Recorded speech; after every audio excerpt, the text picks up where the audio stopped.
Na po yung gawa ng aking mahal na asawa na si Pastor Rolly. Ito na po ang kanyang niyaring set. Ayan. O di po ba para siyang mamahali na binili sa mall. Kaya ako ay walang problema sa mga gamit ko sa bahay. Kapag ito ay napunit o na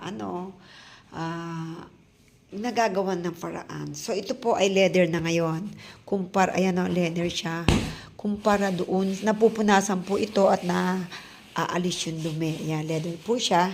Itinerno po namin siya dito sa aming counter. Ayan, ito po. Dahil white siya, so, white din po yung pinakabit ko kay Pastor Rolly. So, ito po ang nagagawa niya. Matapos niyang gawin yung patungan ng TV, at kung ano-ano pa, ito naman ngayon ang kanyang naging project sa bahay namin. At kayayari lang naman din niya to. Siya rin ang gumawa nito. Siya rin ang naglagay nito. At talaga namang lahat ng bagay. At siya rin po ang nagkabit nito. Yan. Siya rin po ang nagkabit nito. Itong PPC panel.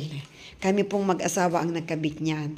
So, di po ba, hindi na namin kailangan magbayad ng labor ng mga taong gagawa dahil siya mismo kayang-kaya niya. Katulad nito, siya ang may gawa nito. At siya rin ang may gawa nitong upuan. So, ayan, glory to God. At meron ako asawang very talented. Lahat na yata ay biniyaya sa kanya. Super sipag pa.